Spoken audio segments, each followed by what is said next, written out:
ఈవీఎంల మీద పెద్ద ఎత్తున అనుమానాలు అదేమీ లేదని ఎన్నికల సంఘం తేల్చి చెప్పడం అనేకసార్లు జరిగింది. కానీ ఇప్పుడు కొత్త ఇష్యూస్ తెర మీదకి వచ్చినాయి. ఏంటయ్యా అంటే, ఇప్పుడు వాస్తవంగా మనం ఎన్నికల్లో పోటీ చేసాం. పోటీ చేసిన తర్వాత అయ్యా నాకు అనుమానం ఉంది, అక్కడ ఓట్లేసింది ఒక రకంగా ఉంది, ఈవీఎంలో మరొక రకంగా ఉందని చెప్పారు. డౌట్ వచ్చింది. అప్పుడు ఆ సదరు వ్యక్తి ముందు మరొకసారి చెక్ చేసి చూపించాలి. అట్లాగే లేదు నెంబర్ 1. రెండవది ఏంటయ్యా అంటే, కౌంటింగ్ అయిపోయాక వీవీప్యాట్లు చెక్ చేయాలి, ర్యాండమ్గా చెక్ చేయాలి. అది జరగట్లేదు. దాని మూలంగా ప్రజల్లో ఒక అపనమ్మకం ఏర్పడుతుంది. ఇదే సందర్భంలో ఈవీఎం క్రాస్ చెక్ చేయాలంటే 40,000 రూపాయల ఫీజు పెట్టింది ఎన్నికల సంఘం.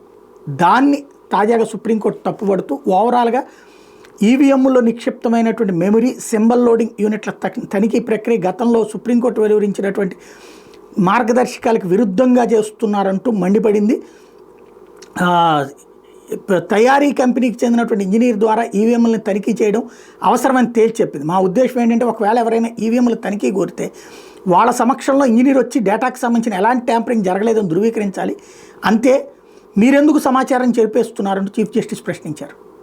ఇది అంటే సుప్రీంకోర్టు ఒక తీర్పు చెప్తే వీళ్ళు ఇంకొక విధంగా అమలు చేస్తున్నారు.